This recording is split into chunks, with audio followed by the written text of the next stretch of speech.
Hey everyone, you know I'm hyper excited. People who know me know that I have tons of energy. Let me tell you why I'm a little subdued tonight. Because I finally got in front of me Nelson Fernandes, whose energy levels match mine. And they always say, when you find your energy, now sit down and have a normal conversation. So, ladies and gentlemen, you are in for a treat. What I have with me is a unique individual who brings a depth of experience in sales, which left me grateful, thankful, but tired and exhausted because there's just so much to get out of this conversation. What I want you to do is I want you to let me lean into Nelson, pump some information from this individual, and make sure that you, my audience, the B2B sellers, get something that you will remember and recall. Nelson Fernandez, I am ever grateful for you taking this, outreach from me to come onto my show. What I want to do, Nelson, is I'm not.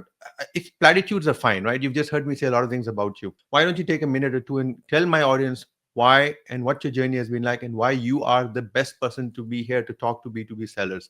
All yours, sir. Welcome to the show. First and foremost, thank you, Dr. Deepak, for having me on your podcast. My I pleasure. think it's a privilege and a pleasure to be with you today. I'm deeply excited, as much as you are, to have the best coming out of this conversation. It's always great to share what we have been up to, all of our sales experiences throughout our lives. I've about 33 odd years that I have put in to that sales engine.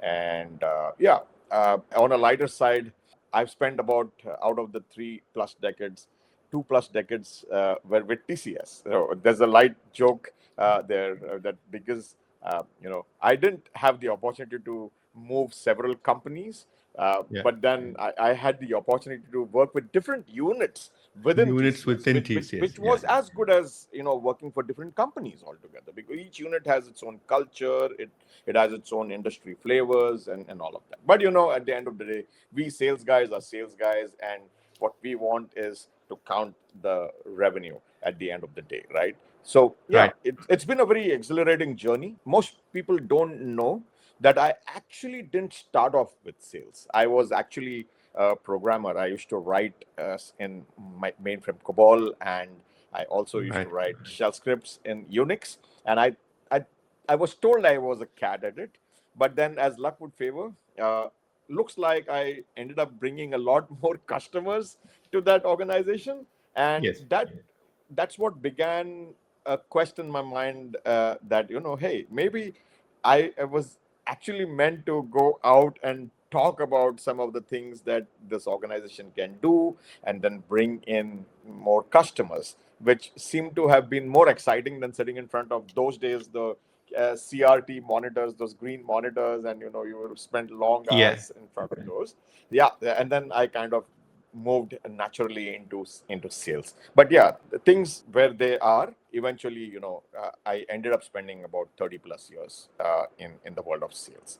And yes, happy to share all that I have been Oh, doing. trust me, I am going to pump you for information. And remember, the magic is that the information is free. I always tell salespeople, B2B sell especially, Nelson, that then for the novice, watching what the seasoned person is doing is a great way to avoid your own mistakes.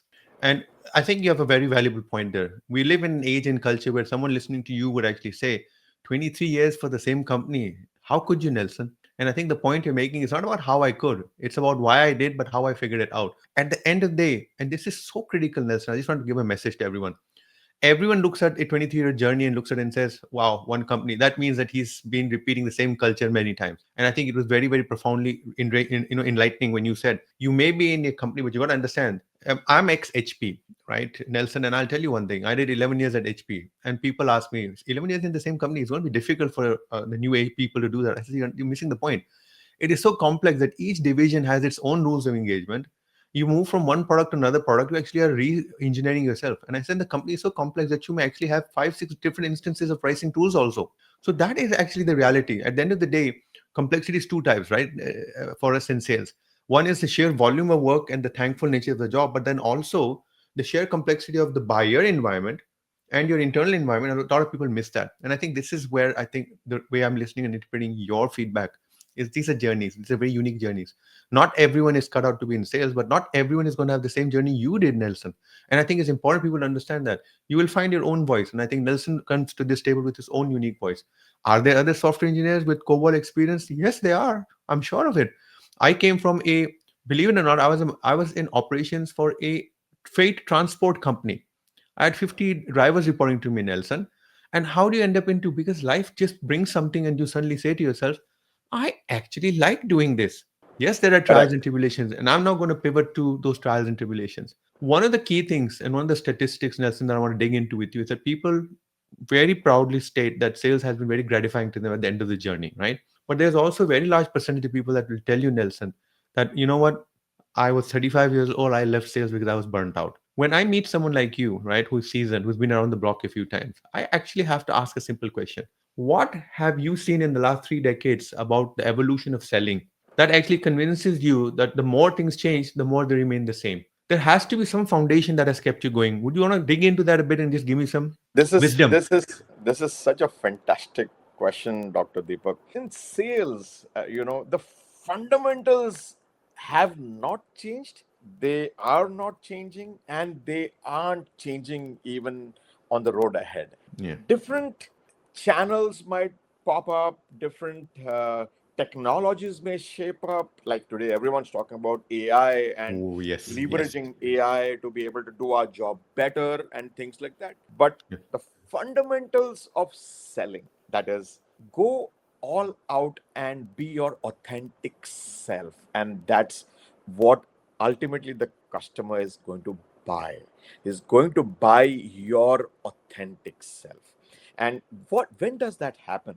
If you kind of have a dollar number on your forehead, the Mm. customer is going to see it. I mean, you think that you can put a mask on it, but your prospect's going to see that loud and clear, and they That's, know yeah. who's there to meet their numbers, and they know who's out there who's coming to help them selflessly. And then when they see that, oh, this is the guy who is probably going to be the one who's going to help me solve my problems more than worry about her or his own targets or quota, that's when there's going to be this very strong bond of trust that comes in. And trust is something, technology is not going to change any of that for us, It's right? That's the very humane thing, the human thing that keeps it going. So my advice to youngsters is, yes, leverage AI, leverage everything that AI has. In fact, use it to your max capacity to be able yeah. to do more with less time, and then when you get all of what it gives you, take your authentic self in front of the customer. The Yes. customer is going to reward you for that. So, Nelson, you've opened up what I call the proverbial can of worms. AI, we will, and I will dig into that with you later. But I really want to go back to some of the basics, right? There's some vocabulary that you're using which is so amazing. At the end of the day, sales is not, I think, about cliches or mantras or, wash and repeat. They say one of your posts spoke about sales is a profound responsibility.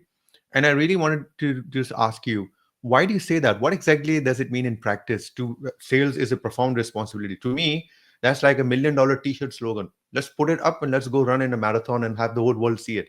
But what does it mean to you? This profound responsibility. Sure.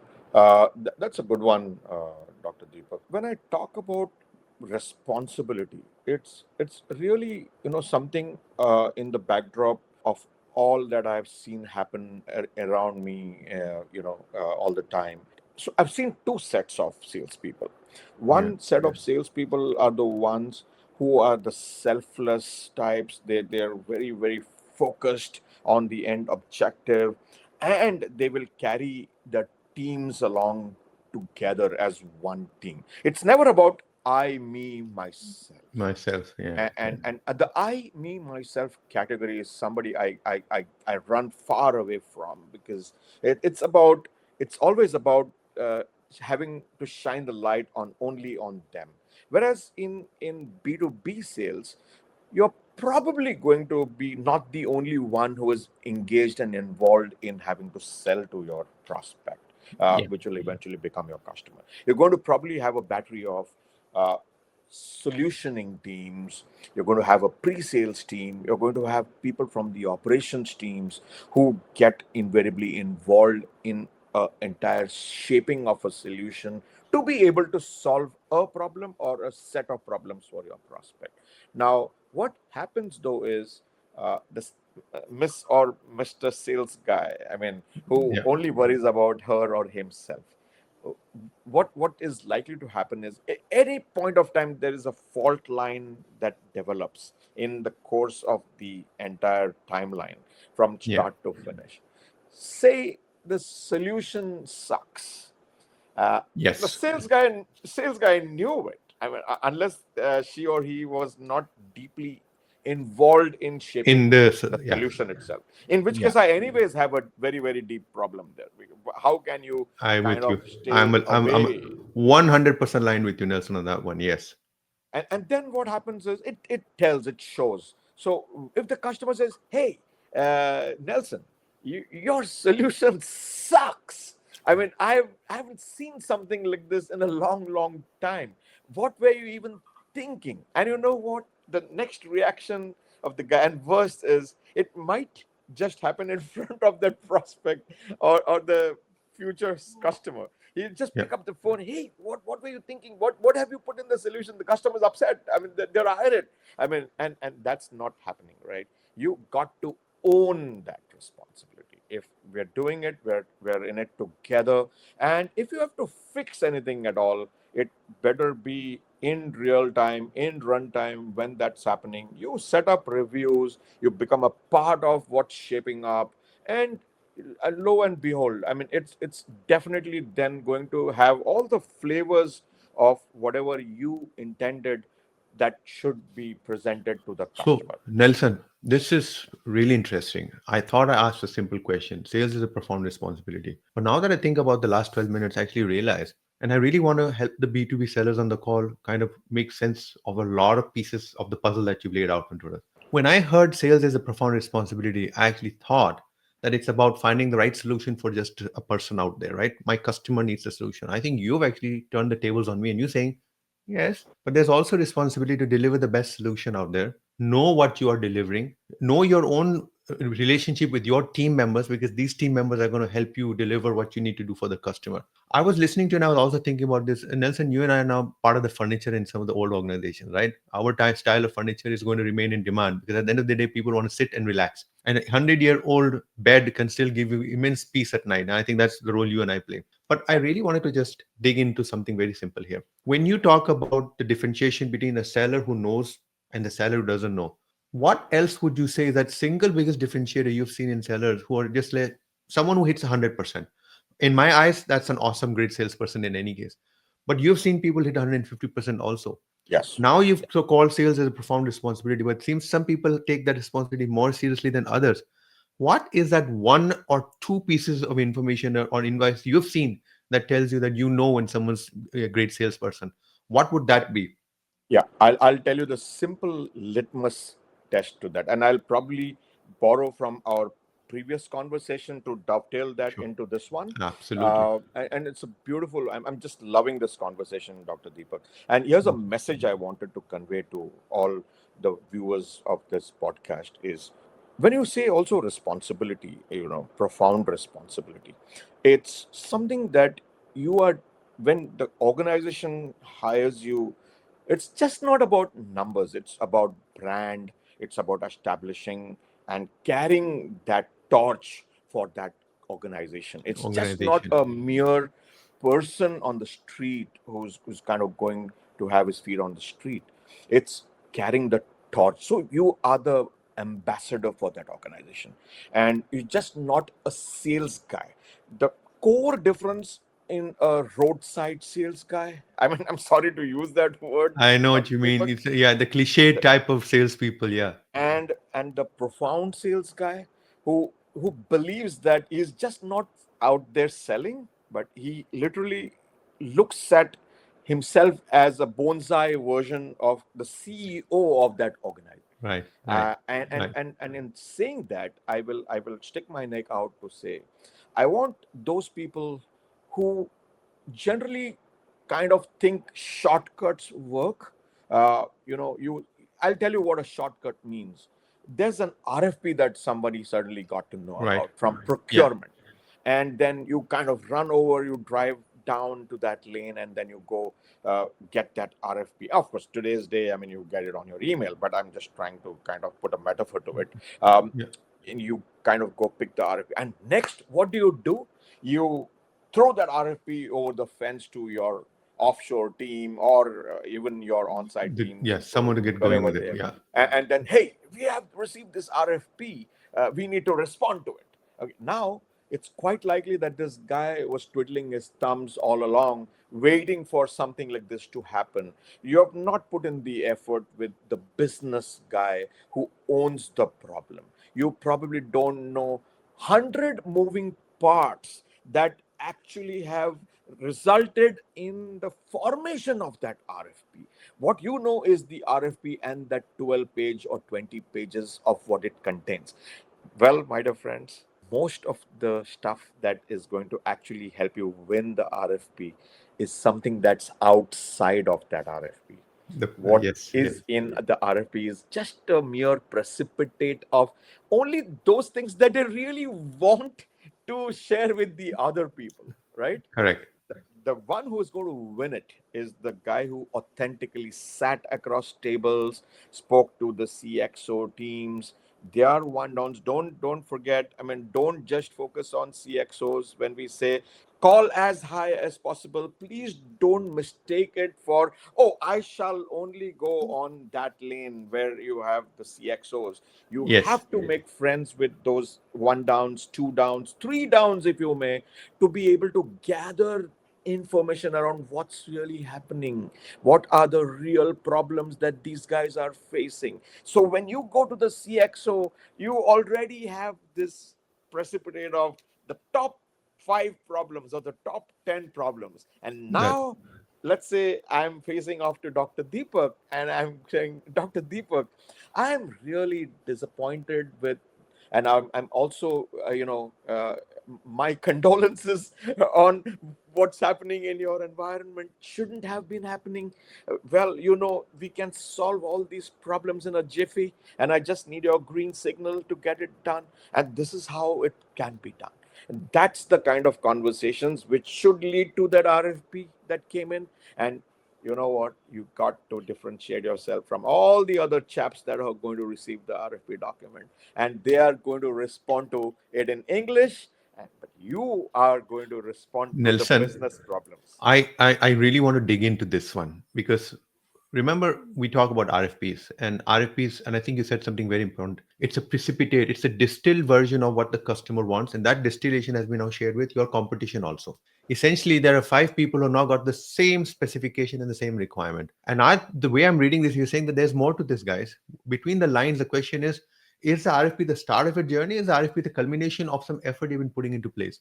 I really Yes. want to dig into this with you because to me, when we spoke about what is the difference between the guy making his 100% and the guy making 150%, I have always seen that these guys are what I call extremely powerful navigators of those internal inner circles of power relationships. Nelson, if you were to grab someone and if you were to say that I see how you operate, but here are 2 tips I'll tell you how to navigate the internal nonsense to actually become smart at what you do, how would you answer that question for me? What typical guidance Wow. have you seen that has kicked butt? And you will say, you know what, this is the tried tested formula, guys. Serve this way and you will win. But don't serve when Yes. an RFP comes out. Yep. It's a big, for me, it's a big no-no. So whenever I used to get an RFP thrown across the fence, the first question I would ask is, show me the first call minutes of Yes, meeting. yes, absolutely. Was it 2 days ago? Was it 6 months ago? That tells me everything, Dr. Deepak. So I would, and I would say, if you got to know of the RFP only when it hit your inbox, I'm really sorry. I'm going to have to let this pass. And if you insist, we will get our young team that we hired from campus last month. I'm going to put them to practice on it so that Bravo. they get some real But practice. Uh, Nelson, I have to again because this is going in a beautiful direction. You know, Nelson, one of the things that you just said. can I just respond to the Yes, earlier please one? do, please do, We'll please let do, you because know. I'm actually want to dig So into this because I love this topic. Go ahead, go sure. ahead, go ahead. So one thing is very clear. This is, most salespeople say, "Oh, I'm trying so hard, and I'm just not getting to anywhere where they really are going to buy our services or a product or platform or whatever.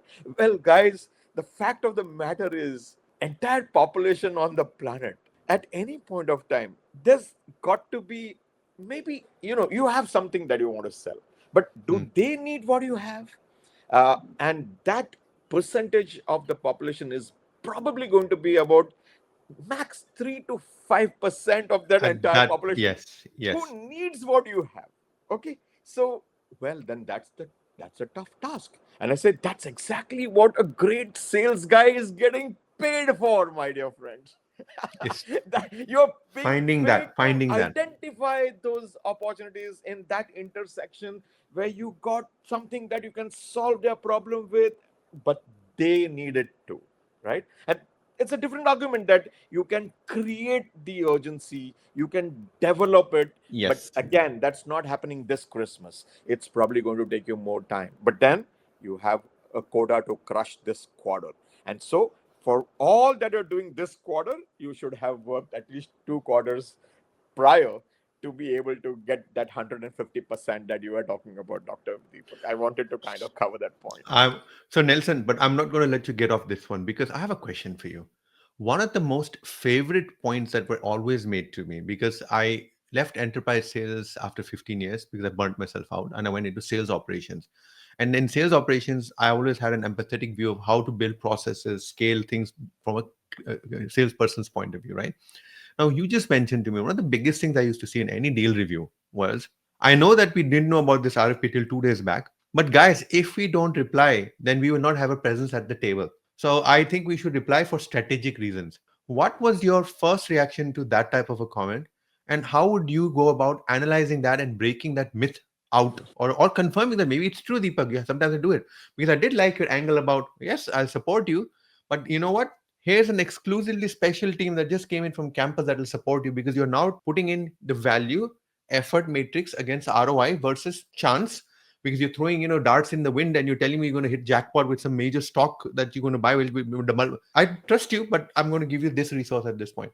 How would you break this question of strategic rationale for replying to an RFP but no business logic to it? That's a great question, and I was waiting for you to put a full stop to your question. Sorry, my fault. I just love to respond to this. So Yeah. yes, everyone in the team knew that I will say, and they knew exactly what I would respond to such stuff, right? Oh, we need to have strategic presence at the table, hence we have to respond. And I would say, that's a big piece of bullshit, right? There's nothing called as Yeah. strategic uh, place at the table, and so we have to respond. Otherwise, oh, you would have heard one more, Dr. Deepak. Of course, you have. Oh, if we don't respond to this RFP, we won't We get any won't more get the RFP. next one. So, Spot on. I mean, In we have fact, heard that all the time, Mr. right? Mr. Fernandez, this is the title of this. If I don't respond to this RFP, I won't get the next one. Let's call out your BS with Mr. Nelson Fernandez. That's the theme of this discussion. That's how I'm going to release this to the world so that my hook is there and then they come listen to you, my friend. Yes, keep going, Now, keep going. yeah. Loving this. Now comes the interesting part. Should I completely turn on Nelson's eye to this RFP that came in, or should Yes. I actually think? Yes. So always, a salesperson. Once a salesperson, always a salesperson. Dr. Deepak, who knows it better than you, Yes. right? Yeah. So Yeah. we are always going to be opportunistic. Uh, all said and done, the math put together, the logic says no, no, no, no. I mean, as per the logic, we are not supposed to respond to this. But there have been times where there have been temptations, and there is some gut. At the end of the day, a sales guy has to go with her or his gut. A very, very beautiful incident comes to mind, and I had written a LinkedIn post on this. I think not more than about several months ago, less than a year ago. It's Yeah. about a deal that had come in from uh, a, a steakhouse in the US. Okay, and I love steak, and whenever I am in the US, I have to do one of those meals for sure at that particular outlet. Yeah. So when Yeah. they came up with this was emotional for me. Oh my God, these guys, right? Okay. I mean, I love their stick. I mean, how can I not respond to their RFP? But then obviously, I had to put some lens, I had to put some filter, I couldn't be biased on it. Then I had to figure out ways in terms of how I should make it work. And then I figured, oh, this one is to do with restaurants and restaurant accounting. Do we do restaurant accounting? What happens when they ask us for case studies of like similar cases where we have been doing? And it was an advisory led deal, by the way, Dr. Deepak. So there was an advisor in So between. there's So, an you know what happens when a third party advisor advises them on who is the perfect vendor who is best suited to do this? It's a big problem, correct? But Mr. Fernandes said to his team, hey, we have the Indian hotels, the Taj, right? And so, what's that got to do with restaurant accounting? Of course, within the hotels, you have the restaurants which operate within those hotels, right? Across the chain, you have some of the best restaurants that are you will find in a yes. Taj, right? And then I thought this could be a great idea to go and approach the CFO of the Taj Group. And I was big brother. TCS is the big brother. I Yeah. went and told him, hey, we need your help. And then he says, tell me. And then I say, this is an RFP that we got, and we want to make sure we want to respond to it. It's a great RFP. It's going to give us about $30 million of business, and I don't want to leave it on the table. This is something that we've always wanted to go into, but we don't have a case with any customer. So help us there, right? And so he kind of opened the doors to us, got us to interact with the chef. We got to know the difference between how accounting happens in a restaurant chain. What is the inventory, just in time inventory look like? Perishable goods, non perishable goods, basically the Yes. whole The long entire, yeah, the whole story, right? I whole mean, chain. Yeah. everything compressed together. We were able to sound like a restaurant company. And Yes. when we put the RFP response together, Dr. Deepak, I'm kidding you not, it was one of the best responses that they ever. You know what the compliment the guys gave us at the time when we were almost getting to the award? They looked me in the eye and they said, Nelson, are you really an IT company? You're sure you're not a restaurant business? And that's That's what works. You highest got accolade to I give can. the Yeah. customer the feeling that you are one among them, that you understand their pain, that you understand their business. Most salespeople will walk in, they think that they're God's gift to the planet, and they think that they take it for granted, and that's a big no. That's absolute no in our world, right, Dr. Deepak? So my advice to young and old salespeople, sales professionals is get into the skin of the customer you want to go and talk to. Understand not only the industry problems, but understand specifically how that kind of intersects with their own personal challenges. And you are sure shot going to win when you have that formula at play. There's no other way. Nelson, I have to dig in here again because there's something you said. In my experience in enterprise sales, one thing I realized was that, we have a pain funnel discussion that we do, right? We have a discovery process. And one of the moments that I really used to enjoy is something you just said right now that I wanted to dig into with you. Nelson, I have felt that where I was successful in understanding the customer's real pain point in the compelling event, it became really very personal when I actually figured out what is it personally for that person that's sitting across the table from me. Nelson, what guidance would you give to a salesperson who is so fixated on ROI calculations, on understanding the company's issues and challenges? What type of questioning, what type of pivot thinking would change to make this relationship with your person across the table connect the pain of the company and the organization to the solution, but also to his personal need and desire? How does a good salesperson go about doing that, sir? That's my challenge to you. Help us with that. Wonderful. So you kind of you just nailed it, Dr. Deepak.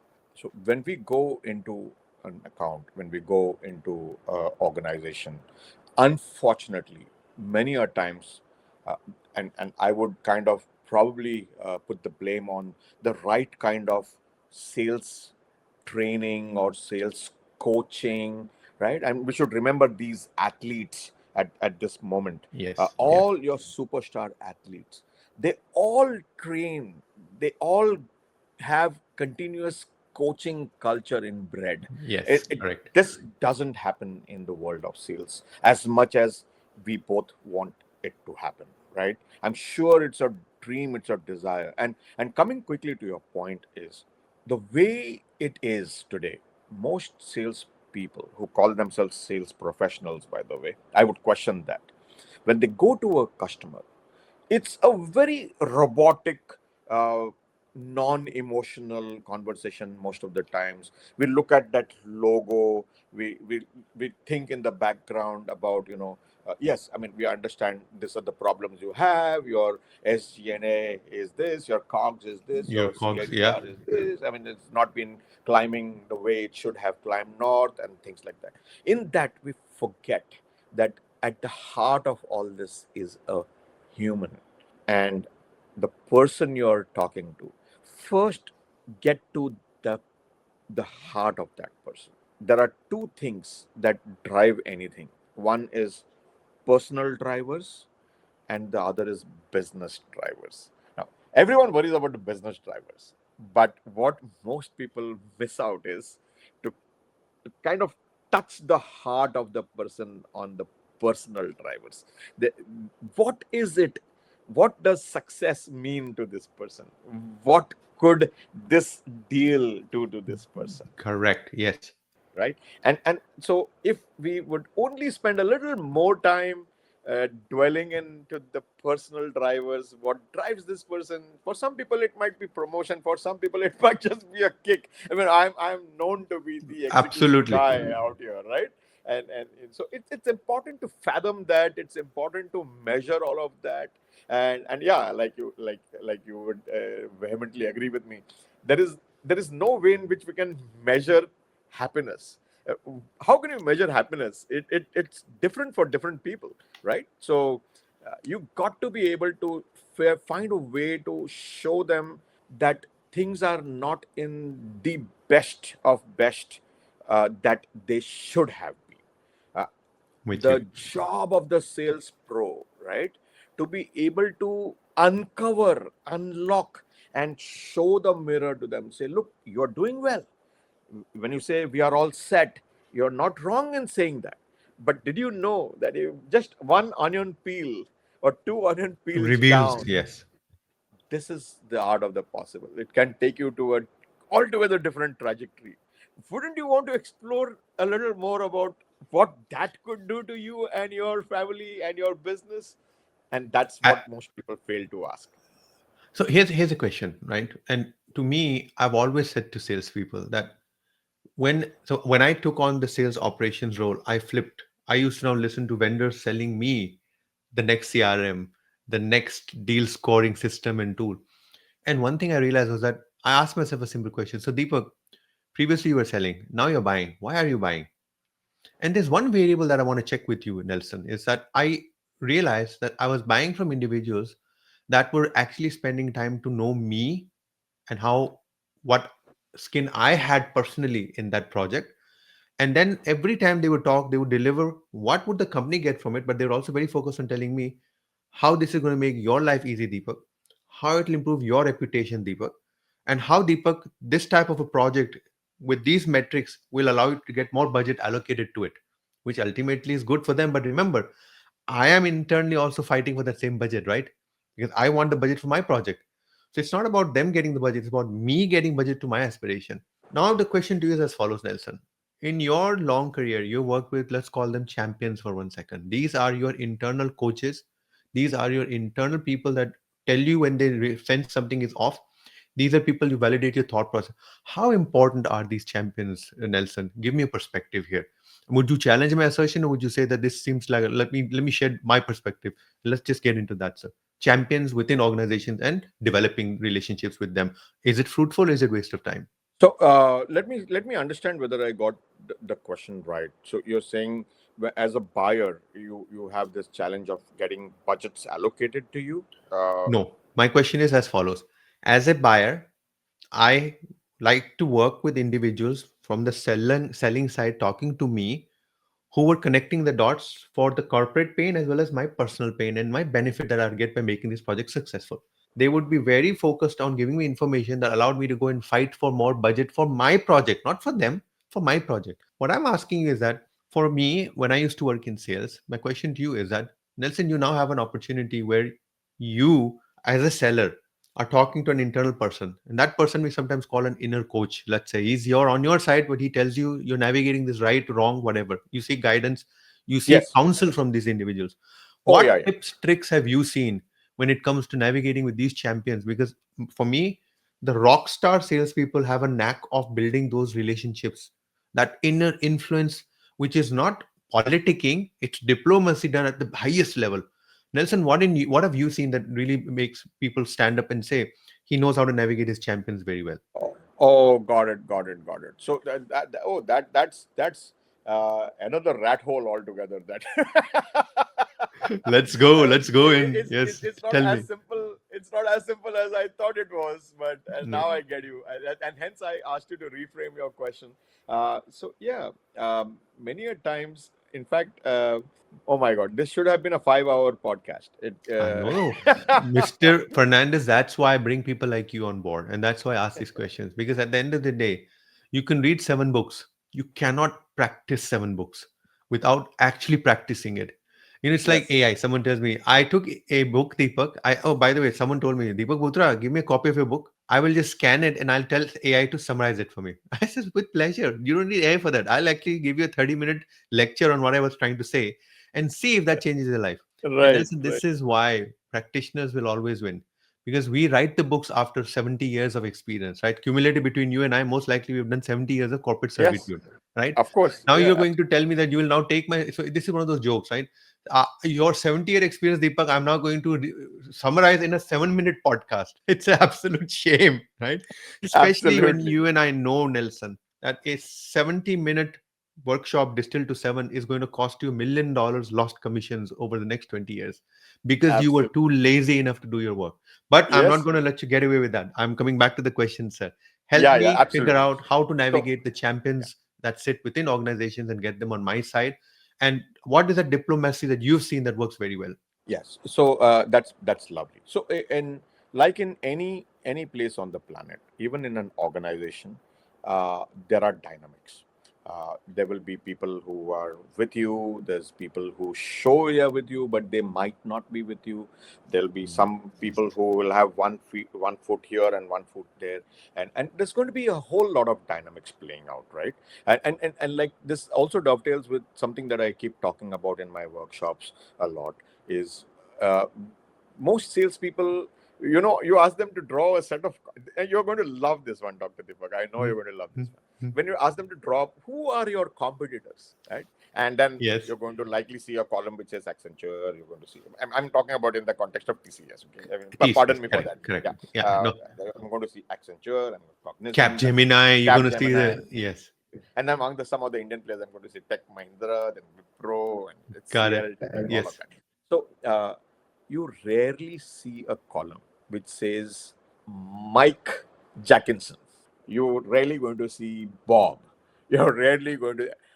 Okay, see where These you're are going. guys in that organization who are against your proposal, or they are neutral, or they are not in the zone with you, Yes, with the yes, rest of the folks. yes, yes. Do we know about these guys?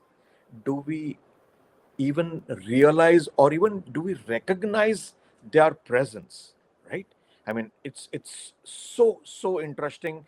You have to figure, when you do a competition set, you have to be able to figure out, is there any other internal competition that I have? This is very important, Nelson. I really It like where we went with this. and it's not only the buyer, and then with that guy, since you brought up the topic, and I should be fair in putting up a response on that. As far as the buyer is concerned, I just added more complexity to your already existing problem No, but statement this, that you put. but remember, I've always told people, people want to get married, but they don't want to know about the challenges or the burdens or that you will be called to now. You have now doubled your family. So the time is still the same, but now you must choose where to spend your time also, right? People want the benefits of marriage, but they don't want all the obligations that come with it. And what you and I Correct. are discussing is that sales on surface can look like extremely lucrative, but to make this lucrative, you really need to work in a systematic, structured way. Yeah. Nelson, one of So the things so that I so yeah, so go so, so the buyer, it's very important to be able to show. First of all, budgets, I think, is not ever going to come in the way if on. you can show the dollar. If you can show, I will turn this whole thing around, and I will, let's say, save you $2 million every quarter. Okay, Yes, yes, that you extrapolated to 4 quarters, that's 8 mil a year. Extrapolated to 3 years, it's 24 million 3 years. And to be able to save you that 2 million a quarter, 24 mil in 3 years, I just need you to spend $1 million with me. Now you tell me, who on this planet is not going to be able to get a budget of 1 million to save 23 million over the next 3 years? So it's all about perspective. it's another can of worms you just opened, Nelson Fernandez, sir. Because I've always said this to people. People tell me price is the most important variable, or relationship is the most important variable. My response always is value is the most important variable. If you cannot put your value forward, and even if the customer has $1 million, he will not give you the deal. Either it's binary, you get zero, or he's going to argue with that, since I don't see the value, why should I even pay $1 million? Let's do the deal at half a million. So for me, Exactly. value is such a complex conversation. Now, you come from a TCS background, and you and I know that we spend a lot of time on structuring our thoughts, working out ROI models, and putting it forward. In your experience, am I correct in saying that if value positioning is done correct upfront, you most likely are going to get a situation where the price objection is can be handled, because it'll be most likely cash flow objection. I can't pay you this much today, Yes. but I can Yes. wait. What's your experience with that, Nelson? What would you say to that value equation? Oh, I mean, we were doing a very complex deal in Houston, and the way in which that proposal initially came to the table was probably going to measure about $5 million in its overall worth. Yeah. But what subsequently happened, I know I'm kind of making it very visual, but what happened thereafter, after the initial contact, where the customer said, "Hey, we want to do this, this, and this," and then we said, "Do you know, or were you aware that you can do these 16 things along with this Right. and Okay. I Yes. Yes. and it can just save you from filing for chapter 11." Got it. So you And you guys are sinking Titanic. You are telling me you want to do this, this, and this. It's only going to further accelerate the speed at which the you're Titanic is sinking. yeah. I have a proposition which will help you stay buoyant, and it will get you quickly up back to where the ship should be sailing. Okay. And we shifted, I mean, don't fall off your chair. That $5 million translated to $97.5 million over a 5 year period for us, Dr. Yes. Deepak. Yes. I What I what absolutely did it can believe that. what did it take us? It took us only one more additional extra month for that entire The pursuit, formulation structure, yeah. which would have taken 3 months, took us 4 months. The delta 1 month of more discovery, exploration, research, all of what the art of the possible, that additional 1 month, $90 million. Yep. And Nelson, the ROI, those things will all happen because you need to but further there must have market. been an ROI to convince Yeah, someone yeah, to yeah, do yeah, a yeah, yeah. Of 20x course, on your of there course. must have been an ROI. I'm convinced of that. But the point I'm Absolutely. making is the ROI and all of that thing can all happen. But the ROI in the head, the value that you bring How did has got to be installed. I'm using the word installed, like we install software on our on laptops. the, You have to yeah. install that value in the head of the person to whom you are pitching. So now, Nelson, we've gone very practical, right? We've gone and looked at realities of what happens. We've also heard art of the possible many, many times, correct, from you. And when I hear art of the possible, a lot of people tell me that, selling is a science. And I'm like, yes, because you have, let's say, I have to have a pipeline. I need to be 3x of my pipeline. that those words make it sound very scientific. What actually at the end of the day, it's all art of the possible. You are so it's just one of those things. But now what I want to do though, because we are going to start wrapping up now. But Nelson, I have two things that I really want to get out from you for my audience. Number one is, Nelson, you are someone that has his own sales training, sales consulting, sales coaching setup, correct? You are a partner with the Curlin organization, David Curlin, and you and your company. I love the name, by the way, Big Leaps, ladies and gentlemen. Nelson is so passionate. I have not seen a guy that is actually always talking sales. That's one of the reasons I brought him. Always bring people that bleed their value system so public that you would love smearing yourself in that value system, because I love sales and I love. Now, when we talk about some things that people should take away from this conversation, I want to do a bit of closure with you on a couple of things. I want to make sure people get some points out. Before I, however, start wrapping up, there's one thing that I really need to publish to you and ask you. In your selling experience in now in the last 2 3 years at least, AI keeps coming up as a constant topic. Nelson, I'm a salesperson and I keep hearing this. Oh man, AI is going to take my job away. That's one extreme. The other extreme is AI won't take my job away, but my colleague, that Nelson guy, I see him using AI all the time. He's going to take my job. What's the truth out there about AI, Nelson? What would you recommend to people to how to factor AI into the day-to-day thinking process, thought process? Yeah. So it's very simple, right, Dr. Deepak? It's probably one of the easiest questions to answer. I mean, it's very simple. So I think if I go back 30 years, any technological development that happened initially, always that's the hype cycle, right? I mean, oh, Hype, hype cycle. Yes, correct. Absolutely.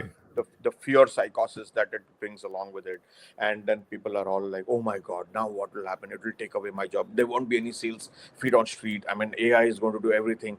No, I mean, it's in fact, any evolution has only led to more number of jobs. Look at any of these stats, any data, and you will see clearly that it just brings about more jobs. I'll put it in our perspective, right? And Hmm. why salespeople should be dancing every day from the time they wake up in the morning to the time they go to sleep. Simple example. I put a lot of focus on doing a lot of research about your prospect before you even make the first call.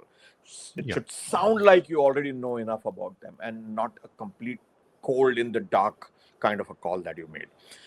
There was a time, Dr. Deepak, and I'm not kidding you, I used to spend half a day to just research one account, one prospect. Go to so many websites. You know all those websites. I mean, Yes, and yes, I'm you with you. go figure out their last 3 years financials, then figure out, put those graphs together, see whether they're going up, going down on those few metrics that matter to us, which we are going to use in our power statements with them and things like that.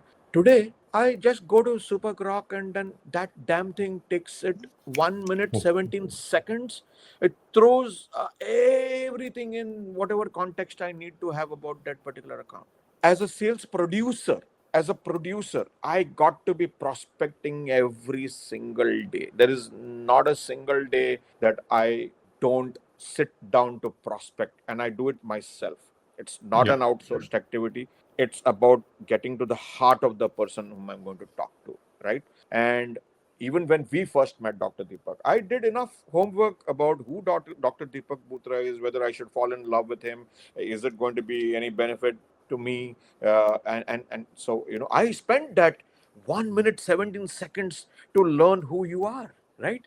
But Thank you. that 1 minute 17 seconds of hard work which Grok did helped me big time, and today we are here on this podcast. Look at how things can shape up, and it can kind of make you so contextual, make you differentiate yourself from the Yeah. rest of the roadside sales. Sorry, I keep saying this, but I mean, sorry, I have to zip up on No, this no. one. But look, we know the cliche, right? A cheesy salesperson. And when you ask people that question, they always tell me, "Oh, I went to a furniture store." That's the number one example, or the number two example is the used car salesman analogy. Always comes up.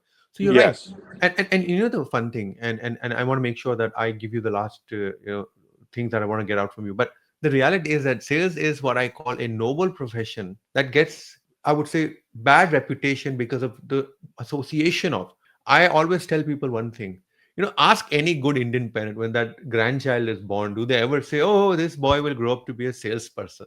We either want an engineer that. So I said, great situation is where we first say, I would like this person to be a businessman first. That would be awesome, which people say because many Indians will tell their, I want him to be a chief executive officer. But no one says I want him to be a salesperson. I said I'd like to work in a way to get people to actually say, I want this guy to solve customer problems. I want him to grow up. My grandfather used to say this to me, and he changed my life. And he said once something very simple to me. He said to me, you can come and sit in the store with me. You can come and try to act as if you're very important and because you're my grandson and this business will be yours one day. But at the end of the day, how you treat my customer, how you talk to my customer, and how you will guarantee that he will buy from me for 7 generations is how you will get my respect deeper. And I just sat there very quietly. And I used to watch him the way he treated my uncles that were part of the business. The uncles did not get a lot of respect for very simple reality. They were not talking to customers or dealing with customers the ideal way. And it took me decades to actually understand what the ideal way was. And you said it very early. At the end of the day, sales is a relationship game. It's a business.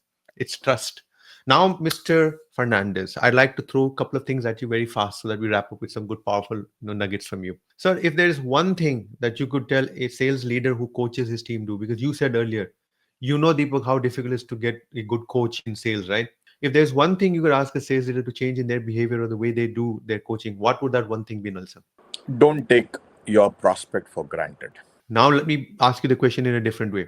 In the way that you coach your sales team, what would you say to them now? What specific guidance would you give to them on that? You are a sales leader, you are now coaching your person to become better at the sales function. What should they stop doing that irritates you the most today? Yeah. So I think for every sales leader, it's important that they realize that they are not the hero. They are the teams that Bravo. they lead are the heroes. And if they succeed, it's the success for the sales leader, right? Yes. We shouldn't they shouldn't forget that at least 50% of their time should be well spent in coaching their teams. It's not about Understood. pulling up. I've been in sales reviews where sales leaders have asked this question: hey, why did you not meet your target? Or what is the target that you are going to commit for the next 2 weeks? And, and Yes. and those kind of questions, I think, are only demoralizing. Instead of that, I would just flip it around and say, ask, what help do you need to close this deal? Yes. I think that would make for a beautiful equation between the team and the leader, and it can build on that trust. Trust begins at home. It has to begin, and Agreed, whatever agreed, your Nelson. experience, Absolutely. whatever you're experiencing internally is what you're going to go and amplify out when you go and sit in front of your customer. You're probably likely to bitch about your company with them, and your worst kind of a scenario to have, right? Where you're saying, oh, and given a choice, I would like to just ditch Ye- them and go join someone else. yes, I mean, yes, the yes. last thing that should happen. Yeah. Sales, yes, I mean, it has got a bad name associated with it, and I am out on a mission to eradicate the bad name associated with sales. And I tell people, just be your authentic selves, guys. Don't try to sell. Put yourself in the customer's shoes, and even to extend that conversation, when you go to a customer, if you think in terms of the customer's customer, right, and the customer's pain, if you can go and tell your customer, look, I mean, your guys are saying that Yes. they have to stand in the queue for, like, I mean, if you're going to a bank, let's say, the, Yes, it's the bank's customers, that's you and me.